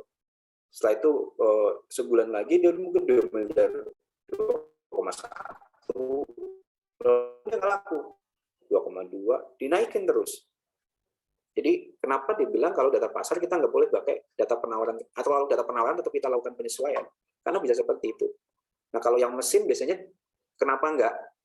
Karena nilai mesin kan nurun, benar nggak? Jadi mesin dibuat mobil sekarang nggak dijual lebih mahal lagi nggak bisa. Nggak bisa dijual lagi, malah banyak kan diskon. Ya tadi kita tahu marketnya. Ya kenapa dibuat seperti itu? Karena marketnya yang berlaku lazimnya kayak gitu maksudnya. Jadi kita harus pahami market kita, harus pahami pasar dari properti atau objek yang kita nilai. Baru kita bisa melakukan asumsi dan segala macam. Jangan menggunakan asumsi yang menggunakan perasaan, ya. Atau tadi ini asumsinya bagus kok Pak, terus-terusan ekonominya lagi naik gitu. Ya bisa, nggak ada masalah, tapi bukan sebagai data awal yang kita kredibel, kecuali dikeluarkan oleh lembaga yang memang pas untuk itu. Jadi itu yang pesan saya pada adik-adik, kalau dibilang bedanya apa, ya Malah kalau saya cenderung untuk yang untuk yang biaya sama pasar itu akan relatif sama. Dan biaya itu nggak model kayak properti yang kita part per part, itu enggak. Ya, biaya itu lebih ke harga replacement atas mesin kita. Dengan teknologi yang mungkin berbeda bisa. Ya, sama-sama mesin cetak gas turner yang sekarang dengan teknologi apa, kecepatannya sekian. Nah, nanti kita melakukan penyusutan, lebih ke penyusutan fungsi. Yang fungsi hitungnya dari mana? Nah, biasanya kita konsul. Tapi misalnya kalau yang mesin cetak tadi dengan kecepatan misalnya, kita lihat opportunity loss-nya. Ketika nyetaknya yang satu misalnya 1000 per detik, yang satu cuma 500 per detik, opportunity loss-nya berapa? Konsumsi listriknya, yang satu misalnya berapa kWh, yang dua berapa kWh. Maka ketika melakukan penyusunan fungsi, saya akan melihat selisih dari kebutuhan mesin selama masa yang kedepannya seperti apa. Jadi modelnya gitu ya. Jadi kadang kita melakukan penyusunan, kadang kita harus konsul juga. Kira-kira apa nih gitu. Jadi nggak pasti bahwa oh dari ini. Siapa tahu tadi asumsi saya salah juga gitu. Makanya biasanya untuk mesin-mesin yang sifatnya khusus, bahkan pesawat gitu, misalnya ketika melakukan ada teman yang melakukan penilaian pesawat, mereka mendatangkan ahli ya di bagian maintenance-nya Garuda untuk mendapatkan insight kalau pesawat kenapa nilainya tinggi, kenapa nilainya rendah. Gitu Mas Adil. Terima kasih. Yang lain? Baik Pak, terima kasih Pak. Saya mau bertanya Pak. Boleh, Mas David. Mungkin ini Pak, misalkan kita sama-sama menilai satu aset yang sama, misalkan katakan mobil gitu, tapi dimiliki sama 2 orang atau mungkin WP yang status sosialnya beda gitu Pak. Tapi kekayaannya mungkin sama, cuman satu orang terkenal, satu orang ya di belakang layar gitu, jadi dia nggak terkenal. Nah, kalau tadi kan dijelaskan kalau nilainya bisa dipengaruhi sama aset tak berwujud. Nah, keterkenalan ini masuk aset tak berwujud atau bagaimana ya Pak? Ya, ini memang agak susah kalau nilai model kayak gini. Dan menilainya seperti apa? Apakah nanti bisa jadi berbeda jauh atau bagaimana Pak? Nah, terima kasih Pak. Karena kita akan lihat nih sama-sama mobil, satu aset terkenal, aset terkenal, satu enggak gitu. Kalau mobilnya bukan mobil collectible, artinya gini, sama-sama Avanza misalnya, ya sama-sama Avanza. Saya kecenderungannya nggak akan membedakan antara aset terkenal sama enggak. Tapi kalau 2 orang ini dia punya sama-sama punya mobil koleksi, misalnya Mercy seri apa gitu, yang seri E, seri S paling bagus misalnya, sampai 600 jutaan itu misalnya. Maka bisa pertimbangkan, karena yang artis ini bisa aja, karena pasarnya yang artis ini kalau dijual, dia mesti masuk, oh ini si bekasnya si ini loh gitu. Kalau Avanza itu kemungkinan nggak perlu gitu, benar nggak? Nah, kenapa saya pakai kayak gitu? Nanti bisa-bisa ketika saya punya mobil misalnya, saya melakukan penilaian misalnya hasil korupsi ya, benar nggak, hasil korupsi. Mentang-mentang hasil koruptor saya nilainya rendah gitu, yang punya jelek gitu, yang punya itu orang nggak bagus gitu kan. Yang kemarin misalnya ada yang disita sama KPK apa mobilnya itu, masih saya nggak terlalu hafal ya. Itu kan mobil-mobil mewah ya. Apa yang penting banget bahwa dia itu milik koruptor apa enggak gitu. Jadi sepanjang nanti penjualannya kita lihat bahwa pasarnya dia bukan pasar collectible, artinya pasar umum, ya kita nggak menilai itu sebagai, kecuali pada waktu pemasaran kita terangkan bahwa ini adalah X ini, nah itu pasti itu. Tapi dalam konteks penilaian dia sama-sama disita, dipajak, enggak mungkin ya memasarin kayak gitu. Kenapa? Orang pasti malu disita pajaknya, terus dia malah keluar-keluar, ini mobil saya nih, koleksi saya, dilelang karena memplang pajak. Benar nggak? Ya gimana pun dia enggak. Nah, tapi kalau dia penilaiannya sifatnya tadi mandiri, dia mau jual, itu saya akan menilai bahwa dia punya nilai collectible. Sepanjang kalau untuk tujuan pajak, sama tadi ya, statusnya kayak koruptor. Saya enggak. Kalau sendiri enggak. Karena pasti yang beli pun nggak memandang itu milik siapa, miliknya itu pengemplang pajak kok gitu misalnya. Dan lebih cenderung ke sana. Buat saya sih itu ya. Jadi dan orang yang ngemplang pajak tadi malah lebih cenderung apa? Dia akan menyembunyikan identitasnya, benar nggak? Dan nggak mungkin akan jadi bahan jualan pada waktu kita menjual lelang misalnya. Nggak mungkin kita akan menjadikan itu sebagai jualan. Ya, ini mobil artis ex artis A yang kemarin kita sita gara-gara ngeplang pajak. Ayo dijadiin koleksi. Oh ya enggak. Dia contoh buruk. Jadi kalau tadi tanya spesifik tujuan pajak, ya karena sama-sama disita misalnya, maka saya akan memandang itu enggak. Ya, biasanya kan pemeriksaan model kayak gitu kan tujuannya kalau perpajakan yang sampai diperiksa sampai dinilai asetnya pasti karena kasus perpajakan gitu. Nggak mungkin orang pajak tahu-tahu langsung nilai tanpa sebab untuk artis, itu jarang banget, kecuali ada dugaan pengampelangan pajak ya, tax evasion. Itu Mas. Makasih pertanyaan tapi bagus banget deh. Ya, terima kasih Pak jawabannya. Ya. Jadi kalian paham ya, penilaian tuh ribet, kalau bilang ya, ribet. Jadi kita benar kayak memahami banget. Makanya dibilang ada art and science ya, artnya tadi. Ya, nah masing-masing nanti artnya kalian akan ketahuan. Cara nyari data juga art. Seperti saya sampaikan tadi, satu orang bisa melihat pasar, satu orang bisa enggak. Ya, kalau tadi sampaikan juga sama. Apakah nanti koruptor juga berpengaruh? Makanya tadi bilang, apakah mungkin kita melihat bahwa ini koleksi mobil Ferrari X koruptor A. Ya, ini koleksi mobil apalagi yang bagus apa sih? Mercy atau apalah, saya nggak tahu mobil apa ya, karena nggak punya. X pengemplang pajak artis B misalnya, itu bukan bagian dari pemasaran dan pasarannya berarti bukan itu. Kalau itu bukan bagian pemasaran, marketnya kita nggak dapat. Ya, kalau ternyata ada marketnya, itu market yang dibilang pengagum rahasia, paham ya? Nah nanti dilarang tercipta sendiri itu pengagum rahasia, karena biasanya langsung dia nawar tinggi banget, nggak ada masalah. Nah tadi dia udah masuk ke ranahnya personal property. Buat kita enggak, buat dia tinggi. Ya, jadi mungkin itu penjelasan dari saya. Dari pertanyaan, ya pokoknya ini kalau ini banyak banget, saya nggak akan menerangkan hitam putih ya, Dede ya. Karena bisa aja hitam menurut saya, nanti putih menurut teman-teman penilai yang lain loh. Makanya mungkin nanti ngajarnya saya kayak nggak punya prinsip. Ya prinsipnya memang seperti itu, kita harus terbuka untuk faktor-faktor yang kemungkinan kita nggak capture. Tapi paling nggak saya memberikan pemahaman bahwa kalian nggak perlu taklid ya. Dulu bercandanya saya dulu waktu sama ngajar sama Pak Syafi'i ya di penilai itu mungkin ada mazhab Syafi'i, ada mazhab Heri gitu kan. Tapi jangan taklid bahwa harus ngikut Pak Syafi'i dan ngikut Pak Heri gitu. Waktu saya sama-sama ngajar di mana waktu itu ya, sama beliau, dan bilang ya kita mungkin berapa pajak dengan DJKN pun punya mazhab yang berbeda gitu. Cuma bukan berarti bahwa ini salah itu benar, enggak seperti itu. Makanya nanti juga saya pakai bahannya pajak, biar juga paham terkait dengan pola pikir teman-teman pajak gitu. Jadi tadi tambahkan terkait dengan pengalaman saya untuk melakukan penilaian. Karena objeknya juga beda, tujuannya beda, udah berpengaruh pada opini, jelas. Teman-teman pajak juga kemarin waktu saya ngobrol ya beberapa, mereka memang sangat hati-hati dalam melakukan penilaian karena mereka aset-aset yang memang menjadi objek sengketa pajak segala macam. Kalau kami lebih aman hasilnya karena aset kami adalah aset BMN. Ya mungkin yang agak-agak ini ketika dia penjualan tukar menukar ya, tukar guling ya. Jadi terus KSP dengan pemanfaatan mungkin itu agak-agak harus lebih berhati-hati. Kalau cuma penjualan yang lelang mungkin secara risiko lebih tinggi untuk dituntut yang teman-teman pajak daripada kami. Ya, jadi pada akhirnya ya tadi pengembangan metodologinya itu ada yang rigid. Ya, pajak itu kalau yang penilaian properti rigid dengan Excel yang ini, DJKN nggak rigid. Ya.